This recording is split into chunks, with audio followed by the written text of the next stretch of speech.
Üdvözlöm, Sándor! Szeretettel köszöntöm Önt a Sikerember sorozatnál. Az első kérdésem az lenne Önhöz, hogy hogyan indult el az útján, mik voltak azok a kezdeti lépésekre, amiket megtett a siker érdekében. Hát, hogy mikor indultam el, hát mondjuk talán olyan 2 éves koromban, túl későn anyukám szerint. De nekem olyan, én úgy érzem, nagyon egyenes utam volt, bármikor is. A iskoláimban szerettem tanulni, jó iskolába jártam, jól tanultam, de sose voltam első, sose voltam az osztály legjobbja. Egyre inkább azt találtam meg, hogy abban vagyok jó, hogyha csapatot építek. De már az iskolában is. És életemnek első 20 dolgos évét azt Szászalomban az olajfinomítóba töltöttem. Maradtam volna el tovább, ha nem rúgnak ki. És a második 20 éves szakaszát, vagy talán most már többet is, azt meg a külbe, és remélem, hogy innen nem fognak kirúgni. Hát nem vagyok egy nagy vándorló, ezek jól éreztem magam bármelyik helyzetben is. Hogy ennek mi az oka, ezt talán szüleim tudták megálmodni, vagy beállítani nálam, de szeretem megtalálni ezt a helyet, ahol éppen rám van szükség, és ez megint egy csapat gondolkodásra segített engem, hogy önmagam sose tudtam valami kiugrót teljesíteni, és ezért aztán a csapatban találtam meg a boldogságomat, pontosan úgy, hogy ha össze tudtam rakni egy csapatot, ami valakiktől jól működik, akkor azok a lukak, amik ott képződtek, azokat igyekeztem befoltozni, hogy a csapat maga jól menjen, és gondolom én, hogy a külből is ilyen tevékenységet folytatok, és jól érzem. Kifejteni egy picit ezt a csapatban való gondolkodást? Az a gondolkodás, amiben gondolkodok, az nagyon struktúrált és tanult. A világ legjobb egyetemeinek tudásából jön ez össze. Nem azért, mert én ott tanultam, én veszprémi vagyok, hanem azért, mert azoknak a tankönyveiről tanultam.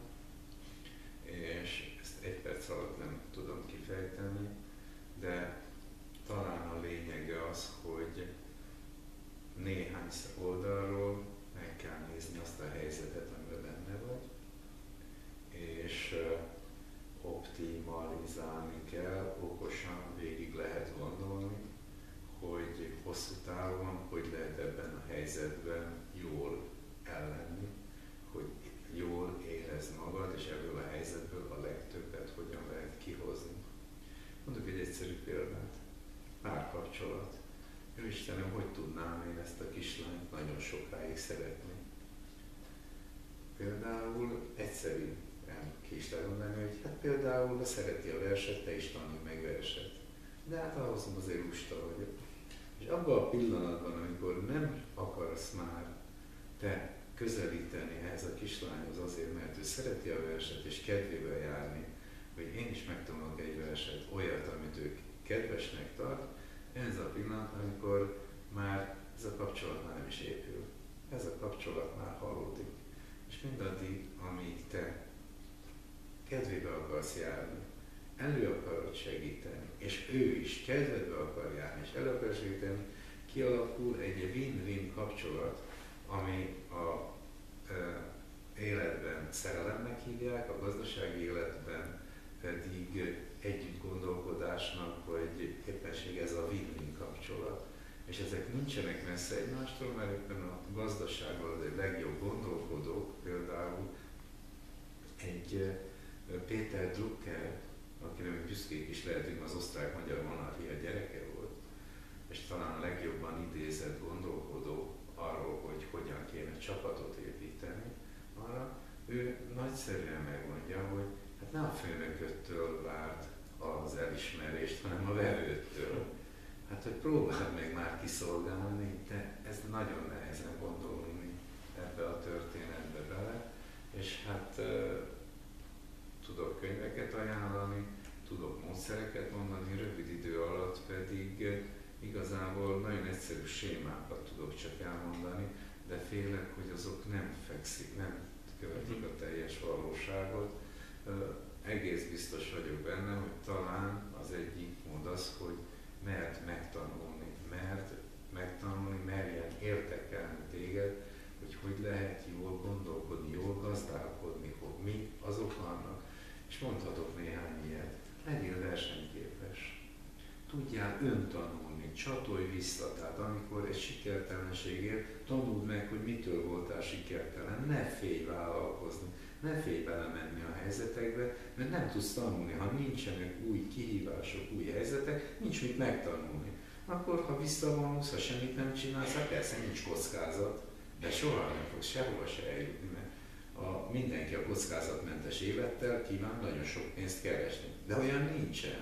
Ezt a megoldást az élet nem mondja, hanem bizonyos kockázatokhoz bizonyos jutalmakat ad.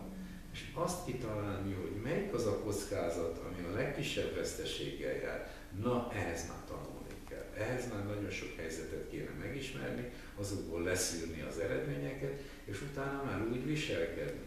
Aki évente csak egy eseménybe zuhan bele, az 10 év alatt 10 gondolatot kap. Aki minden nap belerohan egy eseménybe, az 10 nap alatt tudja ugyanazt a tapasztalást összegyűjteni, mint a másik, aki 10 év alatt.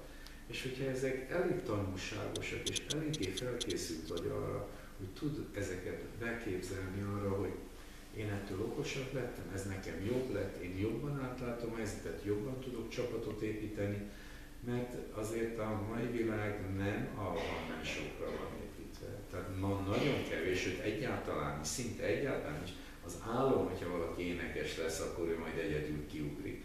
Persze, hogyha mögötte van 100 marketinges, 100 PR-os, egy stáb, a zeneszerzők, és többi, hogyha ott állnak. De az nem egy énekes kell, hanem 101. És akkor már az egy csapat, és annak a csapatnak az énekes csak egy tagja, de közben 100-an vannak, akik mind ugyanazért küzdenek, kell hozzá az énekesnek a hangja, esetleg a szép alakja, de az összes többi minden, azt az a 100 ember fogja szolgáltatni, és azt kigondolni, hogy azt hogy lehet együtt, hogy nem fog az szétfutni, mielőtt még a sikerbe jön, és hogyha a sikerbe jön, hogy fog együtt maradni, és hogy tudnak építkezni, és miért van az, hogy egy Beatles az meddig fönn tud maradni, egy egy gurulókövek mennyi ideig maradnak. És miért van az, hogy egy magyar csapat nem tud igazából sztár lenni, még csak a saját hazájába se, ott is csak rövid ideig fut.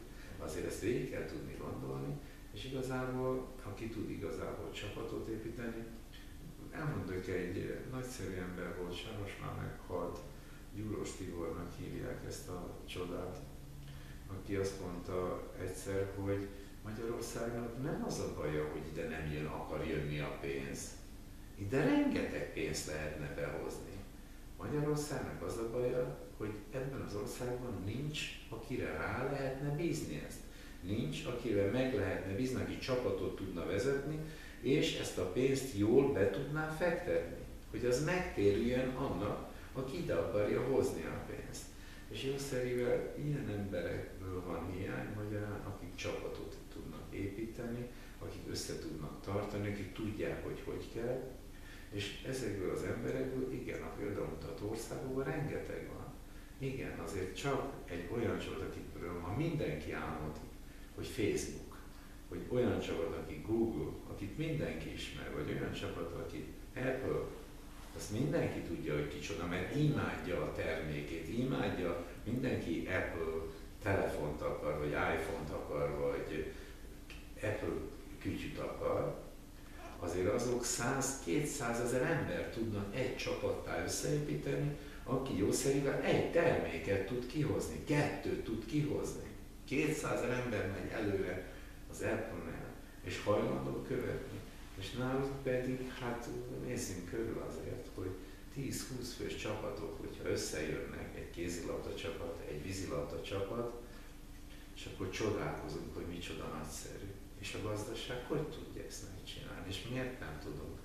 Mi történik a mi nagy csapataikkal? Miért vagyunk veszni egy Ikaruszt, vagy egy Malévet, amikor összeraktuk a csapatot, és miért nem tudtuk tisztelni, megbecsülni őket, és ugyanezt miért tudja a Mercedes megcsinálni, például most gazdasági csapatokra, és ő össze tud rakni, ezen azért el kellene tudni gondolkodnunk, és valószínűleg valahol itt van az a kulcs, amit keresünk mindannyian, hát adja Isten, hogy egyre többen megtaláljuk. Nagyon szépen köszönöm. Köszönöm szépen, hogy válaszolt néhány kérdésemre. Folytatjuk a továbbiakban.